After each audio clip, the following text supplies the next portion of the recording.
Raghuvanshi murder case में जांच की गति तेज हो गई है। शिलोंग एसआईटी एक बार फिर इंदौर पहुंची और सीधे एयरपोर्ट से आरोपी शिलोंग जेम्स को लेकर उसके घर गई। यहां टीम ने करीब 1 घंटे तक तलाशी अभियान चलाया, जिसमें गहनों की तलाश की गई। वही गहनों की तलाश जिससे मिलते ही राजा के कातिल के सबूत भी मिल सकते हैं और बड़े खुलासे भी हो सकते हैं।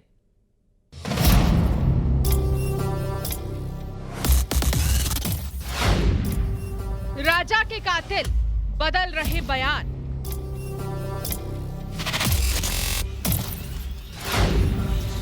सबूत जुटाने के लिए एसआईटी का तलाशी अभियान।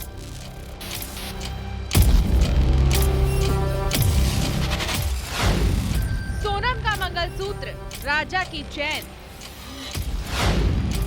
क्या पलट कर रख देगी पूरा केस? राजा हत्याकांड में एक तरफ आरोपी हर रोज अपने बयान बदल रहे हैं, तो दूसरी तरफ एसआईटी सबूत जुटाने के लिए शिलोंग से लेकर इंदौर तक लगातार सर्चिंग कर रही है।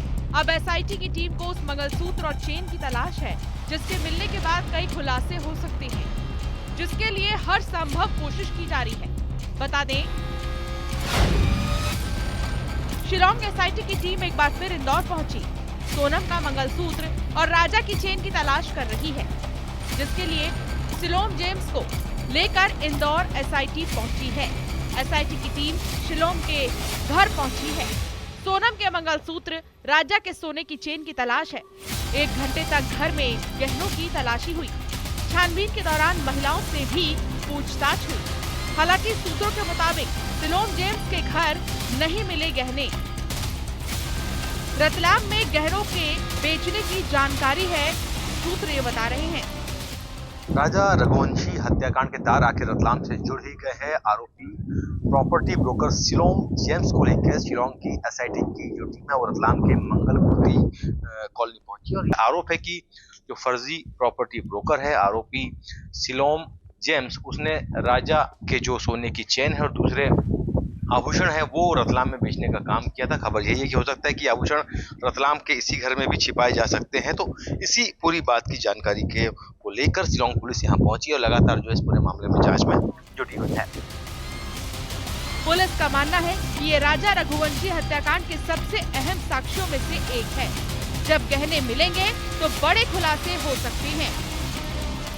अभी तो फिलहाल सनोल के घर पर इन्वेस्टिगेशन पॉइंट ऑफ व्यू से कल नाइट में गई थी और अभी इन्वेस्टिगेशन वो इंदौर में ही रुके हुए हैं, इन्वेस्टिगेशन कर रहे थे। तो अभी फिलहाल इस तरह की कोई चीज उनके द्वारा कोई भी इस तरह की बात शेयर नहीं की गई है। अभी इन्वेस्टिगेशन का पार्ट एसआईटी टीम उसको देख रही है। अभी फिलहाल इंदौर में है और उनकी 2 सब इंस्पेक्टर, 2 कांस्टेबल्स और साथ में हमारी क्राइम ब्रांच की टीम उनके साथ असिस्ट कर रही है। इससे पहले आरोपियों की निशानदेही पर पुलिस ने ओल्ड पलासिया स्थित एक नाले से पिस्टल बरामद किया, जिसे शिलोंग ने वारदात के बाद फेंक दिया था। इस पूरे घटनाक्रम के दौरान शिलोंग पुलिस खुद आरोपी को लेकर नाले में उतरी थी। वहीं दूसरी तरफ राजा के भाई विपिन रघुवंशी का आरोप है कि राज और सोनम दोनों ड्रग्स लेते थे।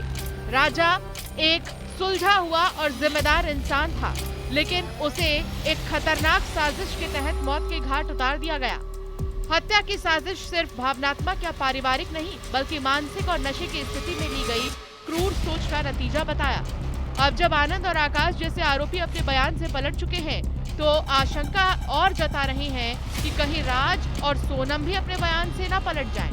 ऐसे में सिर्फ कबूलनामों या बयानों पर भरोसा करना गलत होगा, जिसे देखते हुए एसआईटी की टीम लगातार राजा हत्याकांड की गुत्थी सुलझाने के लिए सर्चिंग कर रही है और उन गहनों की तलाश में है, जिसके मिलते ही राजा के कातिल पर बड़े खुलासे हो सकते हैं।